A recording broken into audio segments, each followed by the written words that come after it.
The night air is heavy with jasmine, and you are not supposed to be awake. Somewhere in the shadows, footsteps echo against marble floors, light, cautious, dangerous. A door opens, a figure slips inside, the flicker of a single candle throws both your faces into gold and shadow. His hands smell of soap and horse leather. Yours tremble, not from fear, but from the sheer recklessness of wanting something the crown will never allow. You know, in this moment, that love is not the crime. Discovery is, and in palaces built on silence, secrets have a way of speaking louder than vows. You think you know what it means to be a queen, silks heavy with gold thread, banquets beneath crystal chandeliers, the sound of music echoing through marble halls, but the truth is quieter and crueler. The palace is not freedom, it is a walled garden, high enough to keep danger out, and high enough to keep you in. Every hour of your day belongs to someone else, the king, the court, the diplomats, the gossips. Even in your own chambers, you are never alone. Maids lace your corsets so tight your ribs ache. Ladies in waiting follow you like shadows, pouring your wine, arranging your hair, pretending not to listen. It is a strange kind of prison, one without bars, where the chains are made of etiquette. You smile at the king when he enters, bow your head when ministers speak, and wear jewels worth kingdoms. Yet you cannot choose when to eat, where to walk, or whom to love. The king is often absent, gone to war, gone to hunt, gone to warm the beds of mistresses in another wing of the palace. You, meanwhile, are left with the task of existing, to be admired but untouched, adored but ignored. Loneliness seeps into you like cold through stone. You learn to notice things others don't, the sound of a servant's footsteps before they round a corner, the scent of fresh hay carried in on a stable boy's coat, the low murmur of laughter in the servants' quarters after midnight, and, somewhere in that space between silence and duty, the first crack in the crown begins to form, not from rebellion, not yet, but from hunger, a hunger not for power or for gold, but for warmth, for a voice that calls you by your name, not your title. The palace has many rooms. Some are lit for banquets, others are locked, and some, the most dangerous, are dimly lit, where secrets are born. There is a rhythm to palace life. At dawn, the bells summon the kitchens. By mid-morning, the corridors hum with the shuffle of servants carrying trays of porcelain, tea sets, and baskets of freshly laundered linen. By evening, torches are lit along the outer walls, their flames bending in the wind like bowing courtiers. You live within this rhythm, but it does not belong to you. Every movement is part of a dance choreographed long before you were born. The court dictates your gestures, your words, even the curve of your smile, and if you step out of beat, even by accident, the whispers will spread faster than candle smoke. The servants are the unseen lifeblood of this world. They scrub the marble floors until they shine like still water. They press your gowns until the folds fall in perfect symmetry. They know when to avert their eyes and when to disappear entirely. But they also see everything. They notice the flicker in your expression when you receive yet another cold letter from the king. They hear the hesitation in your voice when you dismiss them at night. It is not love at first sight. No queen allows herself such luxuries. But there are moments, small and almost invisible, that carve themselves into your memory. A servant's hand steadying your arm when your slipper catches on the hem of your gown, the warmth of his gaze lingering just a second too long when he kneels to refill your wine glass. It is dangerous, these tiny mercies, for in a palace built on protocol, kindness itself becomes a rebellion. Still, the thought grows quietly. The rhythm of your days remains the same, but now, between the tolling of the bells and the shuffle of silk, you begin to listen for something else, a certain pair of footsteps in the hallway, moving closer, and once you start listening, you cannot stop. It happens on a rain-soaked afternoon, the kind of rain that turns the palace gardens into silver puddles and makes the corridors smell faintly of damp stone and wax. You are sitting by the window, pretending to read, though your eyes keep drifting to the courtyard below. He is there, carrying firewood across the slick cobblestones. The hood of his cloak is drawn low, but you can see the dark hair clinging to his temples, the set of his jaw as he walks against the wind. A maid enters to draw the curtains, but you stop her. Leave them open, you say, too quickly. She hesitates, her eyes flicking from the rain to you, then obeys. Later, you find him in the west corridor, kneeling to polish the brass handles of the great doors. The air smells faintly of beeswax and the smoke from the nearby hearth. You could walk past, you should walk past, but something in you refuses. He looks up, just for a moment, long enough for your breath to catch, long enough for 1,000 unspoken things to pass between you: respect, curiosity, recognition, and something neither of you will name. You say nothing. You walk on, but the echo of that glance follows you into the evening, into your chambers, into your dreams. The next morning, the palace bells toll as they always do. The courtiers gossip as they always do. The king is absent, as he always is, but the world feels different, as if some hidden door has opened, and you are standing before it, hand hovering just above the latch, and though you tell yourself you will not step through, a quiet voice inside you already knows you will. It begins with a look, not a smile, not a word, just the briefest exchange of eyes in a corridor where the tapestries swallow sound. You have learned to speak in silences, a pause too long as he pours your tea, the faintest twitch of his mouth when your fingers almost touch, the way he lingers, an extra heartbeat when adjusting the folds of your gown before a public audience. Every gesture must be small enough to hide in plain sight. The palace is a net woven of eyes and ears. Servants watch other servants. Maids whisper. In kitchens, courtiers trade information like currency. Even walls seem to listen. Yet, you find yourself drawn to him, to the way his presence disrupts the monotony of days scripted before you wake. He does not bow too deeply, nor does he speak too much. There is restraint in him, but also something alive. The first words you share are trivial, a comment about the weather, a quiet thank you as he holds open a heavy oak door, but they feel like stolen treasures, smuggled past the guards of propriety. One afternoon, as he places a stack of books upon your desk, his hand brushes yours. It lasts less than a second. Still, your pulse stumbles. He meets your gaze, not with arrogance, but with a steady calm that says, I see you. That night, you lie awake, the candle beside your bed burns low, the shadows deepening with each flicker. You wonder if he lies awake too, somewhere in the servants' quarters, thinking of the same brief touch, the same unspoken question, and in the morning, you begin to notice him everywhere, carrying a silver tray across the hall, walking in the gardens with his head bowed, standing in the corner of the throne room during court, always silent, always watching. It is nothing, it is everything. It is during a banquet that the game sharpens, the great hall glitters with gold candelabras and the shimmer of 100 jeweled sleeves. Music swells from the gallery above, drowning the low hum of conversation. You sit beside the king, his hand heavy on the armrest, his attention elsewhere. Across the hall, you see him. He is pouring wine for a visiting noble, his movements precise, his expression unreadable, but you catch it, that fractional glance in your direction, so quick. It could be dismissed as nothing, yet it ignites something in you. A servant should be invisible. He is not. The palace has rules for every kind of interaction, but there are no written laws for the language of glances. Still, each one is dangerous.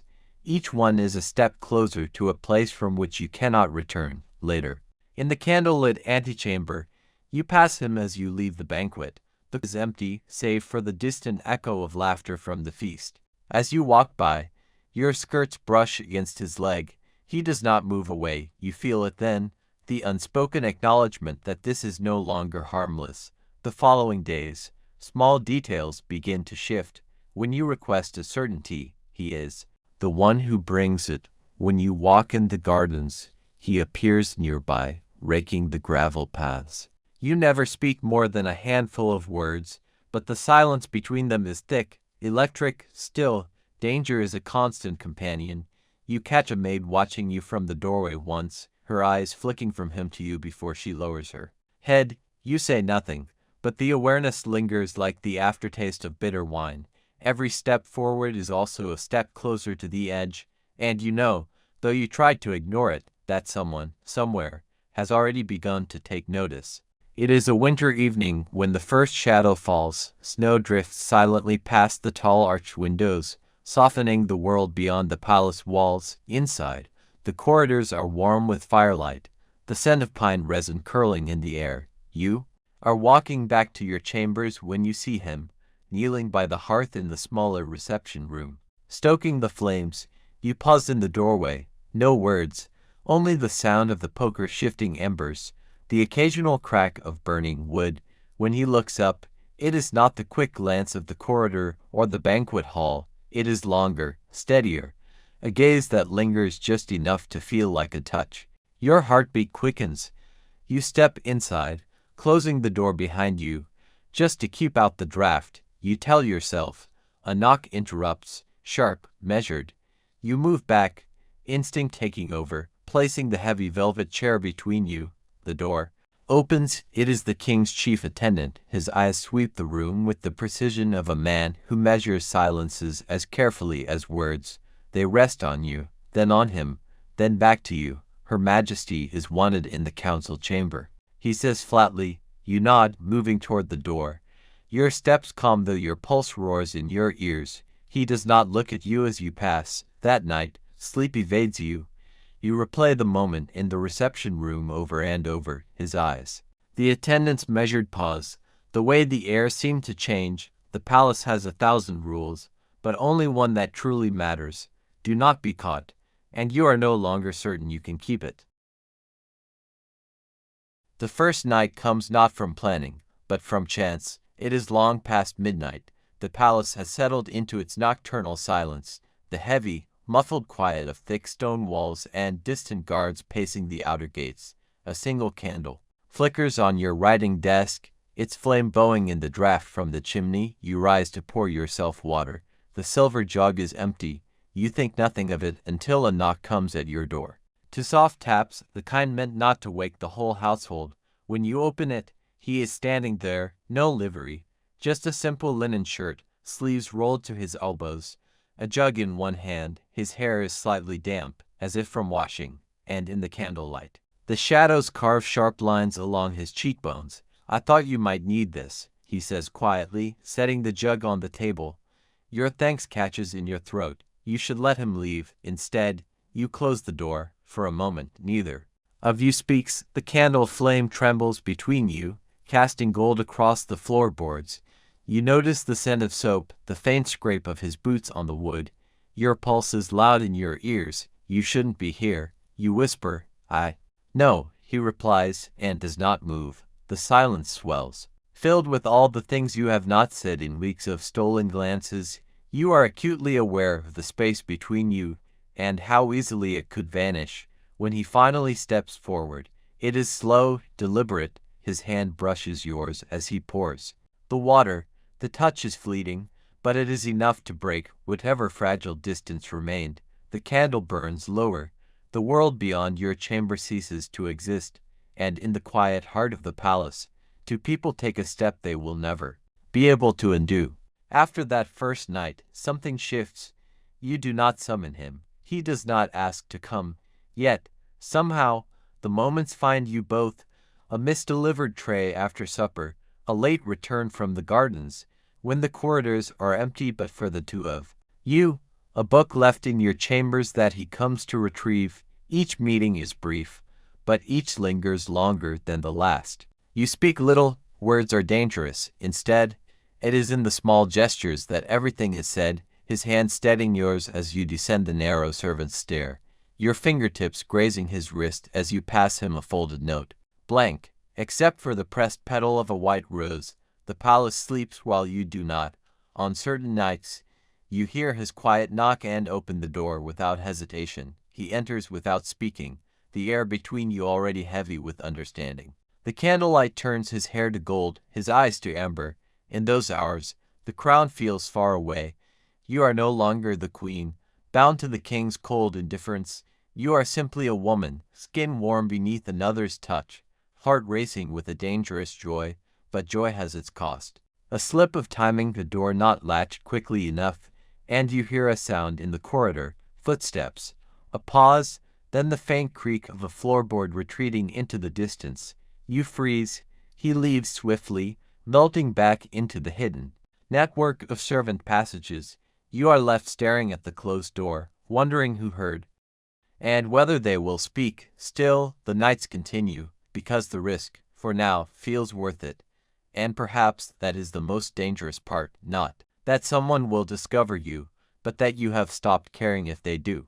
The warning comes not from words, but from the way people start to look at you. It begins subtly, a maid's gaze lingering just a second too long, a courtier's smile that doesn't reach his eyes. Then, one morning at breakfast, the king's sister asks about your midnight habits with the sweetness of a dagger wrapped in silk. You laugh it off, but the blood drains from your face all the same. From that moment, every step feels watched. You notice the shadows in the corners of the great hall, the way conversations hush when you enter. The palace is no longer just walls and rooms. It is an organism, its veins carrying whispers from chamber to chamber. One evening, as you pass through the long gallery, you find a folded scrap of paper on the table beside the tapestries. No seal, no name. Inside, in a slanted hand, he is being watched. Your breath catches. There is no signature, but you know it's meant for you. That night, you wait for him, but he doesn't come. The hours pass. The candle burns to a pool of wax. Every creak in the floorboards beyond your chamber door makes you sit up, listening, but the corridor remains empty. When you see him the next day, he does not approach. He keeps his distance, moving through his duties with mechanical precision. His eyes never meet yours, but once, just once, as he bows in passing, you catch the barest flicker of fear in them. It is then you understand. The danger is no longer a distant possibility. It is here, and in the palace, danger rarely arrives without a hand already poised to strike. It happens on a night thick with rain. The storm drums against the palace roof, the sound muffling your thoughts. You are half asleep when the knock comes, not his usual quiet signal, but sharp, urgent. Without thinking, you rise and open the door. It is him. His shirt clings to his skin, soaked through, his hair dripping onto the floor. He steps inside quickly, shutting the door behind him. They know, he says, breathless. The words drop like stones in the silence. You ask who told him, but he shakes his head. I heard the steward speaking to the guard captain. They've been following me for days. Tonight, I saw one of them outside your chamber. His voice cracks, not with fear for himself, but for you. You move to speak, to say you can still deny everything, but before you can answer, there is another knock, louder this time. He stiffens. The candlelight trembles as the knocks turn into pounding. By order of His Majesty, a voice calls from the corridor. You exchange a single glance, a look heavy with everything you cannot say, and he slips toward the small servant's door at the far side of your chamber. You pray he will make it through the warren of back passages before the main door splinters, but the latch on the servant's door is stuck. The pounding grows louder. Your fingers fumble over the cold iron, and at last the latch gives. He disappears into the darkness just as the main door bursts open. The steward steps in, flanked by guards. Their eyes sweep the room, searching, but finding nothing, for now. They do not accuse you outright, not yet. Instead, the court begins to close in with velvet-gloved hands, a summons to private conversation with the king's advisor, a polite invitation to join the ladies in waiting for embroidery, where the talk drifts, as if by accident, to the punishment for a queen's betrayal. Every question is framed as a courtesy. Every courtesy is a test. The king himself remains silent, but you feel him watching. At meals, his eyes rest on you longer than before, his fork moving in his hand. The silence between you is no longer cold. It is sharp-edged. Meanwhile, your servant vanishes from sight. You tell yourself he has gone into hiding, but part of you knows the truth. In this palace, no one disappears without someone's consent. The interrogations begin in earnest. You are summoned again, this time to the Queen's chamber in the East Wing, the one reserved for royal mothers. And for questioning, there is no fire in the grate, though the room is chilled. They ask where you were on certain nights, what you spoke of with certain servants, why a candle in your chamber burned until dawn. The questions circle you like wolves, each one a little closer to the throat. You give them nothing. Your answers are poised, measured. You pretend ignorance of the very name they are searching for, but even as you deny, you know that silence will not save you. The palace does not need proof, only a story convincing enough to whisper in the right ears, and once the whisper becomes a chorus, truth is irrelevant. The execution begins long before the scaffold. It happens in the ballroom, during a winter feast. The chandeliers blaze with candlelight, the air heavy with roasted meats and perfume. Laughter swells like music, but beneath it runs a current you can feel in your bones. You stand at the king's side, smiling for the guests. When the herald steps forward to announce the evening's entertainment, 2 guards drag a man into the hall. His hands are bound, his clothes torn from struggle, his face pale, blooded, is one you know better than your own. The room shifts, eyes darting between you and him. Somewhere in the gallery, a woman gasps. The king rises slowly, as though savoring the moment. This man, he declares, has been found guilty of dishonoring the crown. His gaze slides toward you, deliberate and cold. His sentence will be carried out at dawn. No one moves, no one speaks. Even the music falters. He does not look at you, not once, and yet you feel flayed under the weight of his silence. The guards haul your servant away, the doors slamming shut behind him. Conversation resumes, but softer now, every laugh clipped at the edges. Somewhere in the hall, someone begins to tell the story, your story, shaping it for the court's appetite. You keep smiling, you keep breathing, you keep your hands from trembling by digging your nails into your palm until you feel the skin break. It is in that moment you realize, tomorrow at dawn, it will not just be him they are executing. It will be the last piece of you that still believed you could live unseen in this palace. The first thing you notice is the cold. It seeps in before the light, curling around your ankles, settling into your bones.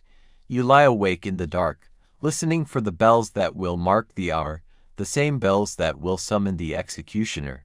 When the sound comes, it is distant, almost gentle. You rise without calling for your attendants. The palace corridors are still, the torches burning low. Somewhere outside, you hear the murmur of a crowd gathering, though the hour is early. Through the frost-glazed windows, the square comes into view.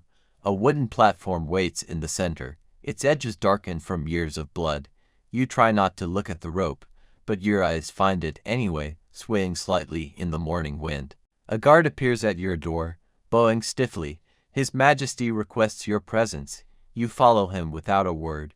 The walk is long, each step measured, your slippered feet whispering against the stone. The scent of smoke drifts in from the courtyard, torches, pine wood, burning oil.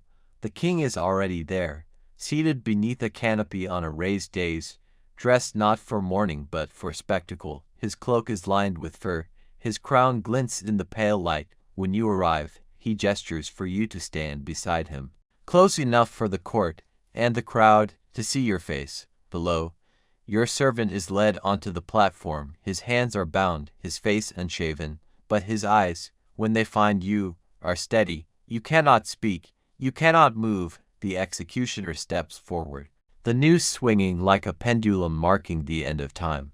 The square holds its breath. The king's hand rises, a single motion that stills the murmuring crowd. The executioner steps closer, the rope now brushing the servant's cheek. The man does not beg. He does not look at the king. His gaze remains fixed on you, as if trying to memorize your face in these final seconds. You want to speak, to call out, to stop it, but the air in your throat is thick as stone. You feel every eye in the square pressing against your skin, waiting to see if the queen will betray herself. The rope slips over his head. The crowd shifts restlessly, a sea of fur-lined cloaks and frost-tipped breath. Somewhere, a woman's voice calls a blessing. Somewhere else, a child begins to cry. The king leans toward you, his words low enough for only you to hear. This is mercy for both of you. The platform drops. There is a sound, not loud, but final, followed by the creak of wood and the slow sway of a body in the winter wind. You stare at the rope, at the boots, now still, at the breath you didn't realize you were holding. The king rises to address the crowd, his voice carrying over the rooftops. He speaks of loyalty, of honor, of the consequences for those who betray the throne. The people murmur approval, their voices swelling with each sentence, until your ears ring with it. When the speech ends, the crowd begins to scatter, their boots crunching over the snow. The body is cut down and carried away, leaving the platform bare once more. You do not remember leaving the square. You only remember the sound of the bells ringing again, as if marking not just his end, but the countdown to your own. The king summons you that night. The great hall is empty, save for a scattering of guards and the flicker of torches along the walls. Your footsteps echo as you cross the stone floor toward the throne. He does not invite you to sit. You understand. He says, his tone flat, why this had to be done. His eyes study you as though searching for cracks, for signs you might break. You lower your head, not in agreement, but in the practiced stillness of survival. His gaze lingers, and then he waves you away, as if you are no longer dangerous, no longer worth the trouble of watching. But you know better. When you return to your chambers, the scent of pine wood still clings to your hair. You undress slowly, each movement deliberate, as if peeling away the day. Yet when you slip beneath the covers, you find you cannot rest. The room feels smaller now, the walls closer, the air heavy with the ghost of his presence. In the darkness, you replay the day over and over, the moment his eyes found yours, the sound of the platform, the stillness afterward. You realize the king was right about one thing. Something in you has been executed. 2 weeks pass. The court whispers less about your servant and more about the next wedding, the next war, the next scandal, but the quiet around your name is not mercy. It is erasure. One winter morning, you find yourself standing at the same window from the opening of this story, watching the square below. Snow drifts lazily, covering the platform in a white shroud. You think of how easily the world forgets, and how, sometimes, forgetting is the most efficient execution of all. The bells toll again. You close your eyes, and you wonder, not for the first time, if the part of you that survived is truly living, or merely waiting for its turn. The story ends as it began, with the bells. They were the herald of her desire. When stolen moments with a servant seemed like a rebellion carved out of silk and shadows, and they were the sound of her ruin, when the same love was dragged into the square and left swinging in the winter wind. In the grand halls of history, her name is barely a footnote, her voice long since silenced, but if you listen closely, in the spaces between the official records and the gilded portraits, you might still hear the echo of her footsteps in the snow. You might still see the way she stood in the cold that morning, unable to move, unable to look away, because this was never just about a queen. It was about the invisible walls built around every woman who dared to love on her own terms. It was about the price exacted when desire crossed the boundaries drawn by men, and it was about how easily a life can be rewritten, until the truth is nothing more than a rumor swallowed by the silence of a palace. The bells fade, but the question they leave behind remains. If you had been her, in that time, in that place, would you have chosen safety or love? And would either choice have saved you, if stories like this still matter to you? If you believe these voices deserve more than the quiet of forgotten pages, then stay, subscribe, share this tale, and tell me in the comments, what would you have done when the bells began to ring?